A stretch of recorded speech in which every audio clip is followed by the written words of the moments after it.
உமக்கு மேல் ஒருவரும் இல்லையே, எல்லோருக்கும் மேலாக உயர்ந்தவர்.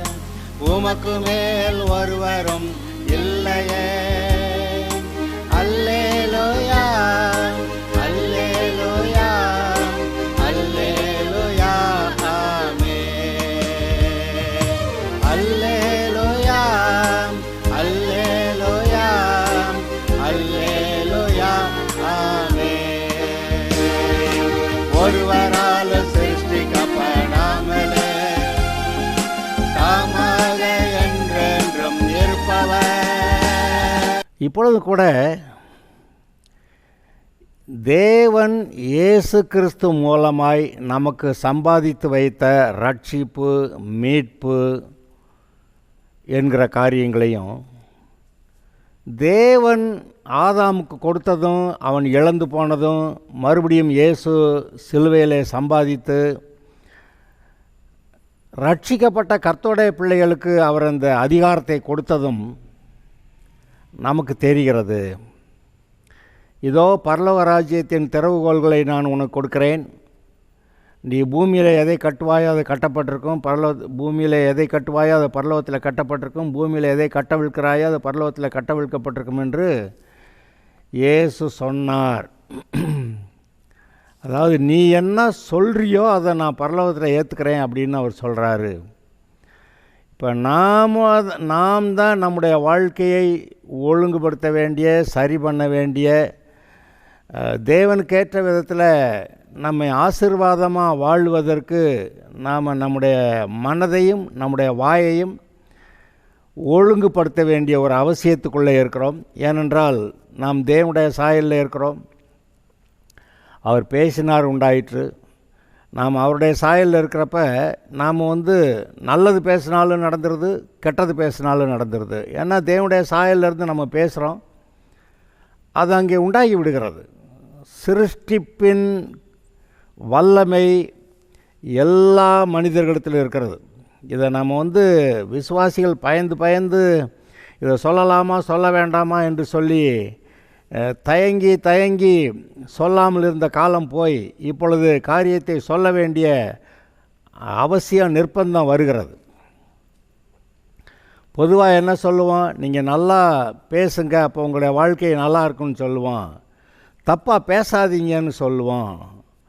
தப்பாக பேசினா அது உண்டாகிறதுன்னு சொல்லுவோம். அது உண்மைதான். ஆனால் இன்னும் அதை சொல்ல வேண்டிய பிரகாரமாக சொல்லலை. அதை ஒருவேளை இப்படி சொன்னால், தேவன் எப்படி அவருடைய சுபாவத்தின்படி அவர் பேசி சகலத்தையும் உண்டாக்கினாரோ, சிருஷ்டித்தாரோ, அதுபோல் மனுஷனும் தேவனுடைய சாயல் ரூபத்தில் இருக்கிறதுனால இவன் ரட்சிக்கப்பட்டவனாக இருந்தாலும் சரி, ரட்சிக்கப்படாதவனாக இருந்தாலும் சரி, இவன் பேசுகிற காரியங்கள் உண்டாகிறது என்பது நாம் நிச்சயமாய் அறிந்திருக்க வேண்டிய ஒன்றாக இருக்கிறது. இன்றைக்கு இந்த உலகத்து மக்கள் அவங்க எனக்கு இதெல்லாம் முடியும் அப்படின்னு சொல்லி அவங்க நினைக்கிறாங்க. அதை செய்யறதுக்கு தீவிரமாக முயற்சி எடுக்கிறாங்க. அதை பற்றி ஆதியாகமம் 11வது அதிகாரத்தில் நம்ம ஒரு வசனத்தை வாசிக்கலாம். பாபேல் கோபுரம் அவங்க கட்ட ஆரம்பித்தாங்க. அப்போ கர்த்தர் என்ன சொன்னாருங்கிற ஒரு வார்த்தை நம்ம கவனிக்கணும். ஆதியாகமம் 11 பூமி எங்கும் ஒரே பாஷையும் ஒரே விதமான பேச்சும் இருந்தது. ஜனங்கள் கிழக்கே இருந்து பிரயாணம் பண்ணுகையில் சினேயார் தேசத்திலே சமபூமியை கண்டு அங்கே குடியிருந்தார்கள். அப்பொழுது அவர்கள், நாம் செங்கல் அறுத்து அதை நன்றாய் சுடுவோம் வாருங்கள் என்று ஒருவரோடொருவர் பேசிக்கொண்டார்கள். கல்லுக்கு பதிலாக செங்கல்லும் சாந்துக்கு பதிலாக நிலக்கீலும் அவர்களுக்கு இருந்தது. பின்னும் அவர்கள், நாம் பூமியின் மீதங்கு சிதறி போகாதபடிக்கு நமக்கு ஒரு நகரத்தையும் வானத்தை அளவும் சிகரமுள்ள ஒரு கோபுரத்தையும் கட்டி நமக்கு பேருண்டாக பண்ணுவோம் வாருங்கள் என்று சொல்லி கொண்டார்கள். மனுபுத்திரர் கட்டுகிறதையும் நகரத்தையும் கோபுரத்தையும் பார்க்கிறதற்கு கர்த்தர் இறங்கினார். அப்பொழுது கர்த்தர், இதோ ஜனங்கள் ஒரே கூட்டமாக இருக்கிறார்கள், அவர்கள் அனைவருக்கும் ஒரே பாஷையும் இருக்கிறது. அவர்கள் இதை செய்ய தொடங்கினார்கள். இப்பொழுது தாங்கள் செய்ய நினைத்தது ஒன்றும் தடைப்பட மாட்டாது என்று இருக்கிறார்கள். ஆதலால் நாம் இறங்கி போய் ஒருவர் பேசுவதை மற்றொருவர் அறியாதபடிக்கு அவர்கள் பாஷையை தாறுமாறாக்குவோம் என்றார். அந்தபடியே கர்த்தர் அவர்களை அவ்விடத்திலிருந்து பூமி எங்கும் சிதறப்போக பண்ணினார். அப்பொழுது நகரம் கட்டுகிறதை விட்டுவிட்டார்கள். இதில் நாம் முக்கியமாக கவனிக்க வேண்டிய ஒரு வார்த்தை இருக்குது. இது யார்? பாபேல் கோபுரம் கட்டினவங்க.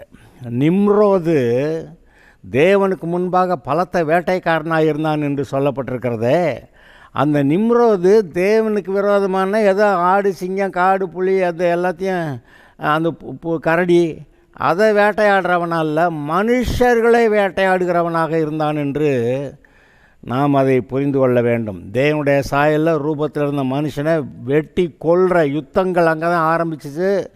அந்த நிம்ரோது தான் பட்டணங்களை கட்டினான்னு போட்டிருக்கு. அதெல்லாம் கட்டுறதுக்கு முன்னாடி யுத்தங்கள் வந்துச்சு. அந்த யுத்தங்களில் அவங்கள எல்லாரையும் கொன்றதெல்லாம் கொண்டுட்டு இவனுக்கான பட்டணத்தை கட்டியிருக்கிறான். அதுதான் வேட்டையாடுகிறவனாய் இருந்தான் என்று, பலத்த வேட்டைக்காரனாய் இருந்தான் என்று இருக்கிறது. அந்த நிம்ரோது அவன் அநேக பட்டணங்களை கட்டினான் அப்படின்னு சொல்லி நாம் வாசிக்கிறோம். ஆதியாகமம் 10வது அதிகாரத்தில் 8வது வசனம் முதல், கூஷ் நிம்ரோதை பெற்றான். இவன் பூமியிலே பராக்கிரமசாலியாயிருந்தான். இவன் கர்த்தருக்கு முன்பாக பலத்த வேட்டைக்காரனாயிருந்தான். ஆகையால் கர்த்தருக்கு முன்பாக பலத்த வேட்டைக்காரனான நிம்ரோதை போல என்ற வழக்கச் சொல் உண்டாயிற்று. சினேயார் தேசத்திலே உள்ள பாபேல், ஏரேக், அக்காத், கல்னே என்னும் இடங்கள் அவன் ஆண்ட ராஜ்யத்திற்கு ஆதி ஸ்தானங்கள். அந்த தேசத்திலிருந்து அசூர் புறப்பட்டு போய் நினிவேயையும் ரெகோபோத் பட்டணத்தையும் காலாகையும் நினிவேய்க்கும் காலாகுக்கும் நடுவாக ரேசேனையும் கட்டினான். இது பெரிய பட்டணம். இந்த பட்டணங்கள் கட்டப்படுகிறது அப்படிங்கிற விஷயத்தில் இந்த நிம்ரோது முக்கியமான வேலையை பார்த்துருக்கான். நிம்ரோது தான் அந்த அசீரிய ராஜ்யம்னு ஒன்று உண்டாகினது இந்த நிம்ரோது காலத்தில் தான். நம்ம இப்போ 2 அசீரிய ராஜ்யத்தை பற்றி பார்க்கணும். முதல்ல நம்ம பைபிளில் எகிப்தை பற்றி படிச்சிருக்கிறோம். அதுக்கப்புறம் அசீரியாவுக்கு இஸ்ரவேலர் சிறைப்பட்டு போனதை பார்த்துருக்குறோம். அதுக்கப்புறம் பாபிலோனுக்கு சிறைப்பட்டு போனது. பாபிலோனுக்கு சிறைப்பட்டு போனதுக்கப்புறம் அவங்க திரும்பி ஆலயத்தை கட்டினாங்க. ஆனாலும் ஆலயத்தை தான் கட்டினாங்களே ஒழிய அந்த பாபிலோனுடைய சிறையிருப்பில் தான் தொடர்ந்து இருந்தாங்க. பிறகு மேதியா, பெர்ஷியா அவங்க கண்ட்ரோலில் இஸ்ரேல் போச்சு. அவங்க கண்ட்ரோலில் இஸ்ரேல் அடிமையாக இருந்தார்கள். அதுக்கு பிறகு கிரேக்க சாம்ராஜ்யம் வந்தது. அதுக்கு பிறகு ரோம சாம்ராஜ்யம் வந்தது. இத்தனையும் நீங்கள் பார்க்கிறீர்கள். ஆனால் இத்தனைக்கு முன்னாடி, எகிப்து தேசத்துக்கு முன்னாடி ஒரு பெரிய தேசம், சாம்ராஜ்யம் இருந்திருக்கிறது. அதுதான் அது ஒரு அசீரியா நம்பர் 1, அசீரியா 1 அப்படி கூட வச்சுக்கலாம் நீங்கள். நிம்ரோது கட்டின பட்டணங்கள் அந்த அதாவது சினேயார் தேசத்தில் உள்ள பாபேல், ஏரேக், அக்காத், கல்னே என்னும் இடங்கள் அவன் ஆண்ட ராஜ்யத்திற்கு ஆதி ஸ்தானங்கள். அந்த தேசத்திலிருந்து அசூர் புறப்பட்டு போய் நினிவேயையும் ரெகோபேத் பட்டணத்தையும் காலாகையும் நினிவேய்க்கும் காலாகும் நடுவாக ரேசேனையும் கட்டினான். இது பெரிய பட்டணம். இந்த பட்டணங்கள் பேரில் இன்றைக்கும் பட்டணங்கள் இருக்கின்றன. ஆனால் அது இப்போ நம்ம வாசிக்கிறது நிம்ரோதோடைய ஆளுகையில் இருந்த அந்த பட்டணங்களை பற்றி பேசுகிறோம். நிம்ரோதோடைய காலத்துக்கும் இவங்க இஸ்ரவேலர் எகிப்திலிருந்து விடுதலையாகி வந்த பிறகு அசீரியாவுக்கு சிறைப்பட்டு போன அசீரியாவும் வேறு. அதனால் இந்த அசீரியா 1 அல்லது அசீரியா 2 அப்படி நம்ம வச்சுக்கலாம். நிம்ரோது காலத்தில் இருந்த அந்த அசீரியா, அந்த சாம்ராஜ்யம், அவன் தான் முதல்ல ஒரு சாம்ராஜ்யத்தை உண்டாக்கின ஆள். அதுக்கு முன்னாடி பட்டணங்கள்லாம் இருந்துச்சு, இல்லாமல் இல்லை. ஆனால் ஒரு சாம்ராஜ்யத்தை நோவா காலத்துக்கு பின்னாடி ஒரு பெரிய சாம்ராஜ்யத்தை உண்டாக்கின ஆள் இந்த நிம்ரோது தான்.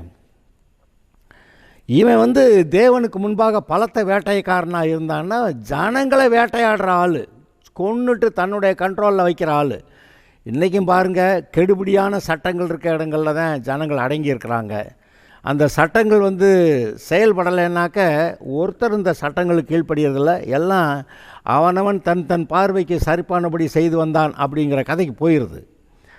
ஆனால் இந்த நிம்ரோது ஆரம்ப காலங்களில் பெரிய பட்டணமாக அவன் தான் பாபேல் கோபுரம் கட்டுறான். இந்த பாருங்கள், அவன் கட்டின தேசத்தில் பாபேல், ஏரேக், அக்காத், கல்னே என்னும் இடங்கள் அவன் ஆண்ட ராஜ்யத்திற்கு ஆதி ஸ்தானங்கள். அப்போ பாபேல் தான் முதல்ல அவன் கட்டுறான். பாபேலில் கட்டுறப்ப தான் இங்கே நம்ம இந்த கதை வாசிக்கிறோம். அப்போ அவங்க என்ன சொல்கிறாங்க, நாமெல்லாம் சிதறி போகாதபடிக்கு ஒரு நகரத்தையும் வானத்தை அளாவும் சிகரமுள்ள ஒரு கோபுரத்தையும் கட்டி நமக்கு பேர் உண்டாக பண்ணுவோம். வானத்தை அளாவும் சிகரத்தை உண்டாக்கி, அதாவது இப்படியே கட்டிட்டு போய் பரலோகத்தை பிடிச்சிடலாமான்னு அவங்க நினச்சாங்களோ அப்படிங்கிற ஒரு நினப்பு நமக்கு வருது. அதாவது அவங்க மனதில், அவங்க இருதயத்தில் ஆண்டவரை எட்டி பிடிக்கிற அளவுக்கு அவங்க யோசிக்கிறாங்க. கர்த்தர் வந்து வானலாக கோபுரம் கட்டுறதில் அவருக்கு ஒன்றும் பெரிய வருத்தமே கஷ்டமே கிடையாது, பிரச்சனையே கிடையாது, கட்டுக்கடா அப்படின்றார். ஆனால் என்னன்னா, இவங்க இருதயம் அவரை பிடிக்கிற அளவுக்கு அப்படிங்கிறப்ப தான் பிரச்சனையாகிடுது. இந்த அவரை போய் பிடிக்கிற அளவுக்கு இவங்க நினச்சாங்கன்னா அவருக்கு பிரச்சனை ஆகுதுங்கிறத நான் ஒரு வசனத்தை உங்களுக்கு வாசித்து காட்டுறேன். எரேமியாவில் 31வது அதிகாரம், எரேமியா 31 நான் வாசிக்கிறேன். அதாவது இது வரைக்கும் நீங்கள் இதெல்லாம் யோசித்து தொடர்பு படுத்தி பார்க்க முடியாமல் இருந்தால் இது இப்போ நீங்கள் பார்க்கலாம். 35வது வசனம், எரேமியா 31:35. அது அந்நாளுக்கு பின்பும் அந்த நாட்களுக்கு பிறகு நான் இஸ்ரவேல் குடும்பத்தோட பண்ண போகிற உடன்படிக்கை, அது புதிய உடன்படிக்கையை பற்றி எரேமியாவே இங்கே சொல்லியிருக்கிறத பார்க்குறோம். அதில் 35வது வசனத்திலிருந்து வாசிக்கலாம்.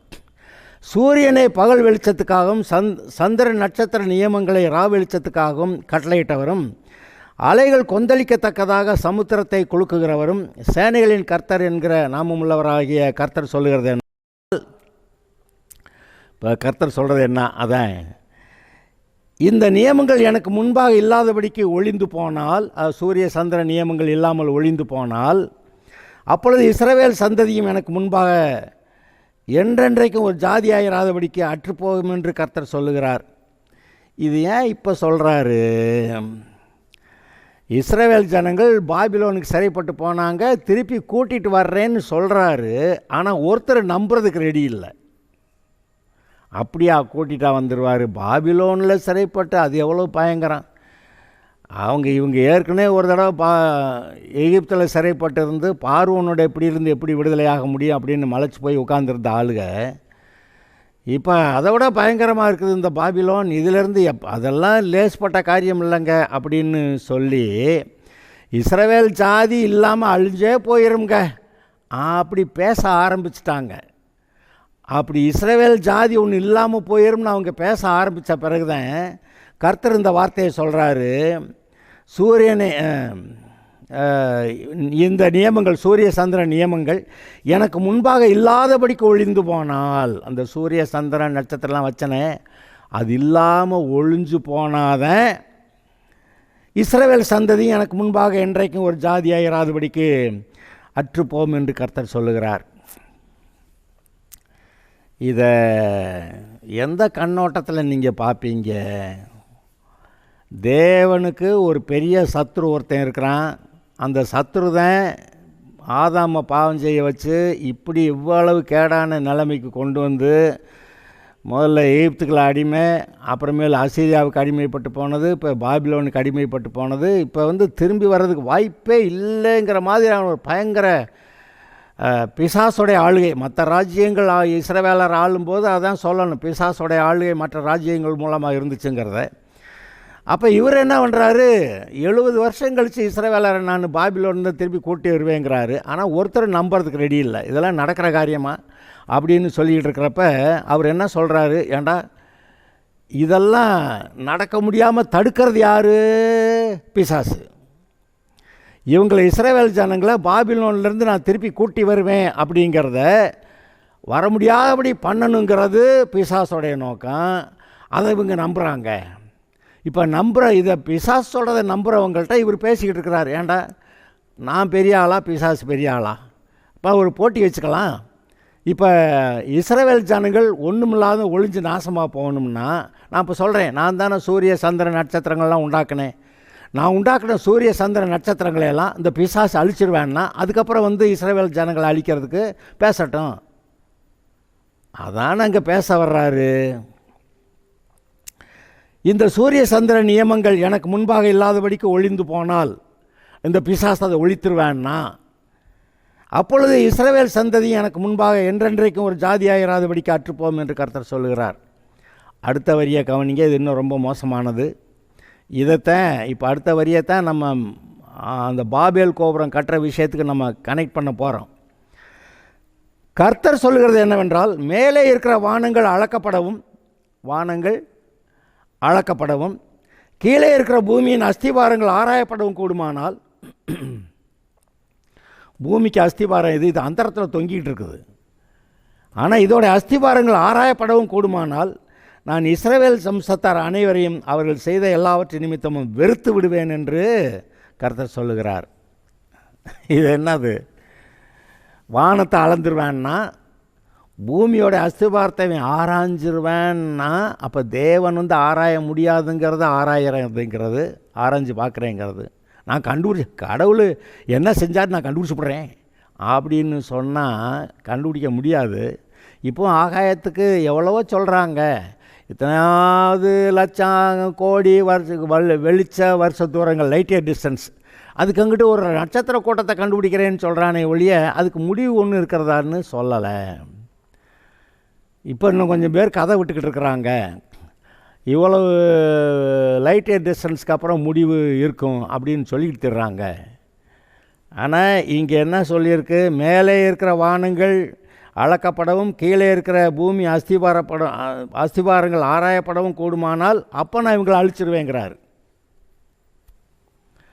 அப்போ மேலே வானத்தை அளக்க முடியாது, கீழே பூமியோடைய அஸ்திபாரத்தை ஆராய முடியாது. ஏங்க இந்த பசிபிக் கடலில் பசிபிக் அபீஸ் ஒரு ஆழமான ஒரு இடம், அதில் இமயமலை தூக்கி போட்டால் உள்ளே போயிருமா, அதுக்கு மேலே எத்தனை கிலோமீட்டர் தண்ணி நிற்குமா? அவ்வளோ பெரிய ஆழம் ஒன்று கிடக்குது. அதை யாராவது போய் பார்க்குறாங்களா?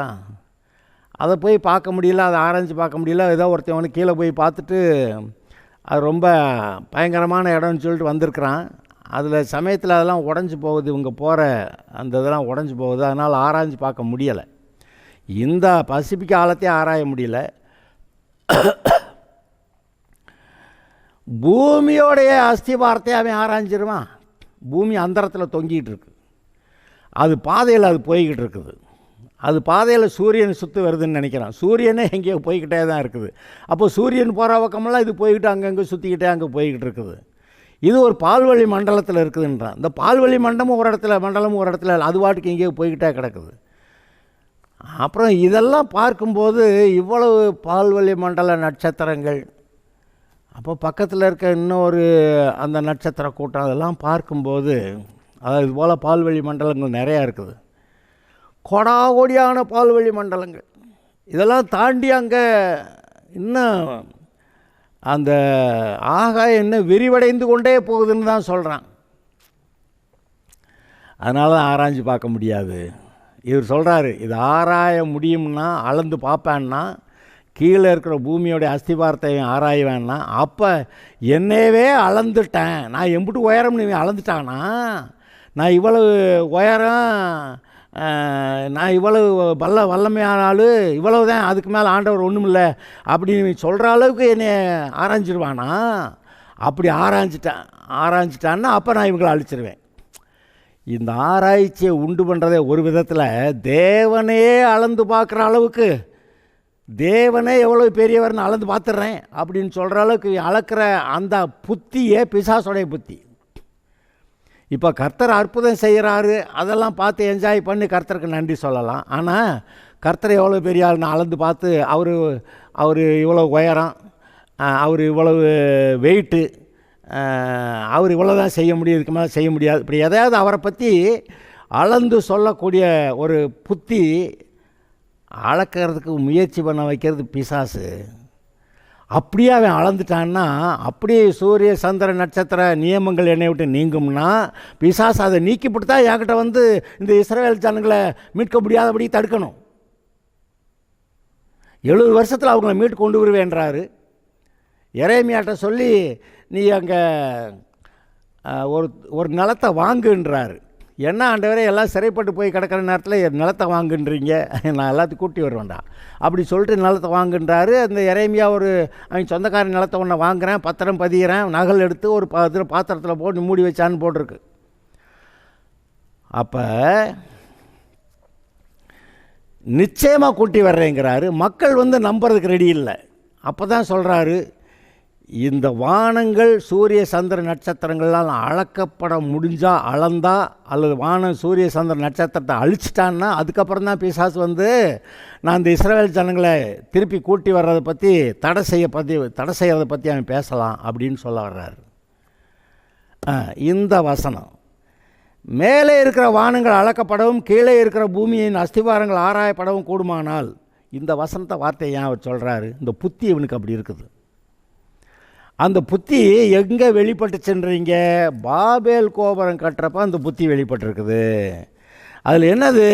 பின்னும் அவர்கள் நாம் பூமியின் மீதங்க சிதறி போகாதபடிக்கு நமக்கு ஒரு நகரத்தையும் வானத்தை அளவும் சிகரமுள்ள ஒரு கோபுரத்தையும் கட்டி, கோபுரம் கட்ட வேண்டாம்னு சொல்லலை, ஆனால் வானத்தை அளவும் சிகரமுள்ள கோபுரமாக நீ கட்டணும். எங்கே வானத்தை அளவும்? இன்றைக்கே நீங்கள் பார்த்தீங்கன்னா அமெரிக்காவில் ஒரு பெரிய கோபுரம் இருக்குது, கனடாவில் ஒரு பெரிய கோபுரம் இருக்குது, சீனாவில் ஒரு பெரிய கோபுரம் இருக்குது, இதில் மலேசியாவில் ரெட்டை கோபுரங்கள் இருக்குது. இதெல்லாமே இந்த அரபு நாடுகளில் அங்கே இன்னும் உயர்ந்த புர்ஜ் கலீஃபா அப்படின்னு சொல்லி அது உலகத்தில் இருக்க எல்லாத்த விட ரொம்ப உயரமான ஒரு கோபுரத்தை கட்டி வச்சுருக்குறாங்க. என்ன நினைக்கிறீங்க?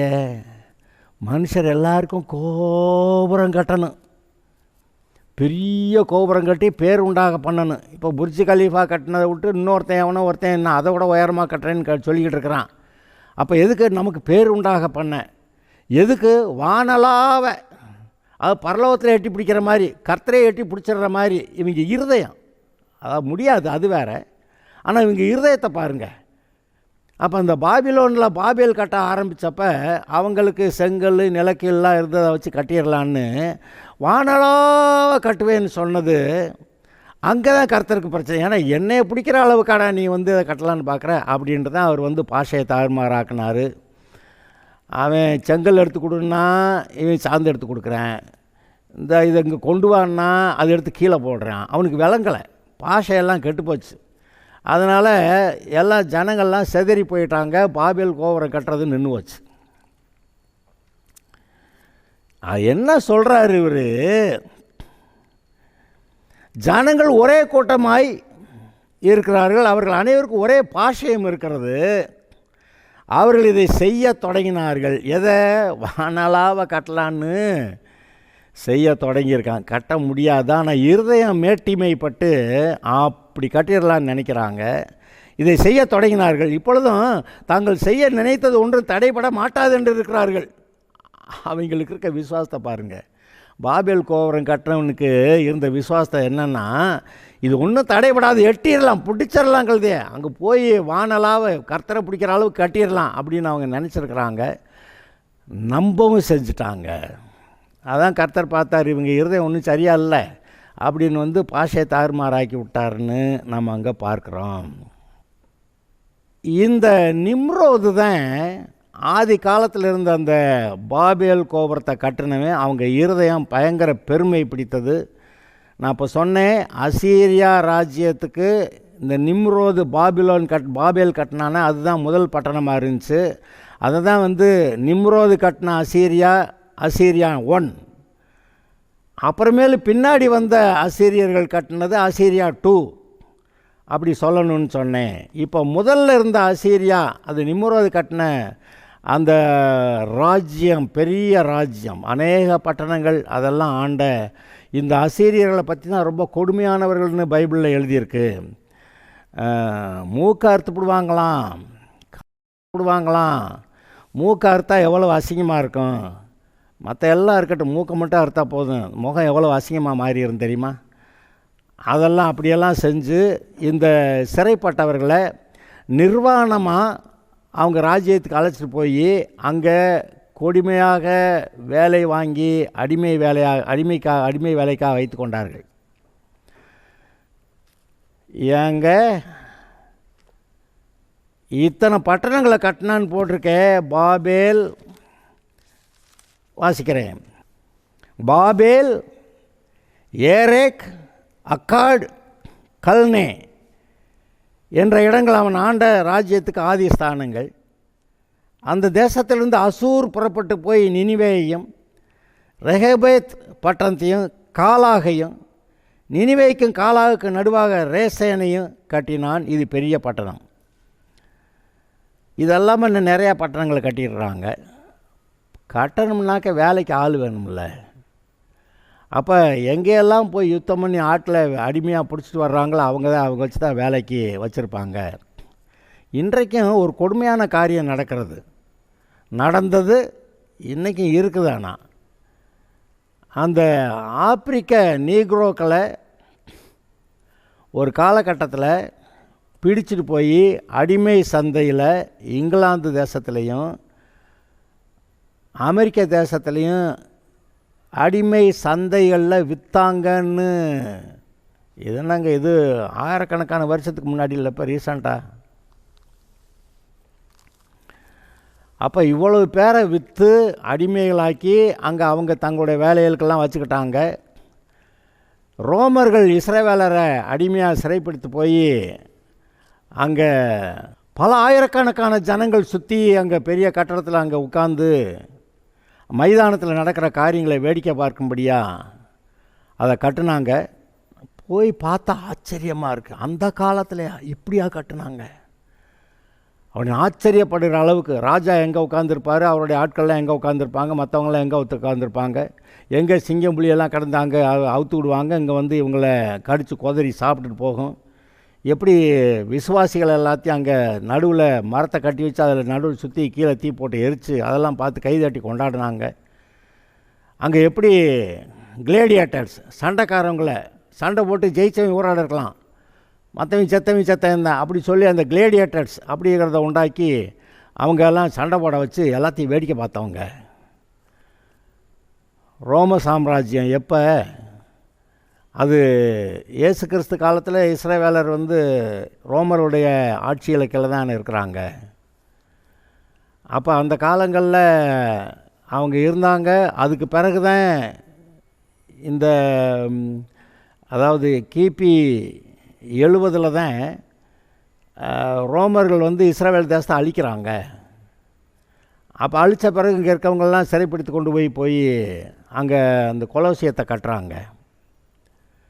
எவ்வளோ பயங்கரமான காரியங்கள். தேவனுக்கு விரோதமாய் எழும்பிய மனுஷர்கள் கூட்டங்கள். அந்த கூட்டங்கள்லாம் யார் அதெல்லாம் அவங்கள ட்ரைவ் பண்ணுறது, அவங்கள இப்படியெல்லாம் செய்ய வைக்கிறது யாருன்னா பிசாசு. அப்போ தேவனுக்கு விரோதமாக இருந்த பிசாசு இந்த ஜனங்களெல்லாம் ஏவி தேவனுக்கு விரோதமான காரியங்களை செய்ய வச்சான் அப்படிங்கிறத நீங்கள் பார்க்கணும். அதில் தான் பாருங்கள், அவர் சொல்கிறாரு, நான் இஸ்ரவேல் ஜனங்களை கொண்டு வர்றேன்னு சொல்கிறேன். ஆனால் கொண்டு வர முடியாதுன்னா எப்போ கொண்டு வர முடியாது? நான் சொன்னதை எப்போ நிறைவேற்ற முடியாமல் போகும்? நான் நியமித்த சூரிய சந்திர நியமங்கள் அது இல்லாமல் போனால், மேலே இருக்க வானங்கள் அளக்கப்பட்டு கீழே இருக்கிற பூமியின் அஸ்திபாரங்கள் ஆராயப்படக்கூடுமானா அது எப்படி? பிசாசுக்கு ட்ரை பண்ணி அப்படி தானே செய்ய வச்சாதானே. அப்போ மனுஷன் அதெல்லாம் செய்வான்னா அப்போ நான் இவனை அழிச்சுக்கிறேன் அப்படின்றாரு. ஆனால் அந்த பிசாசுகளால் அதை செய்ய முடியல, அந்த மனுஷர்கள் அதை செய்ய முடியல. கர்த்தர் இஸ்ரவேலரை அந்த பாபிலோனிலிருந்து கொண்டு வந்தார். இன்றைக்கும் உங்களை இப்படிப்பட்ட இக்கட்டிலிருந்து விடுதலையாக்க இயேசு சிலுவைக்கு போனார். அதை நினைத்து பாருங்கள். அவருடைய பாடுகளை நினைத்து அவருக்கு நன்றி சொல்லுங்கள். நீங்கள் பிழைப்பீர்கள். Okay, God bless you.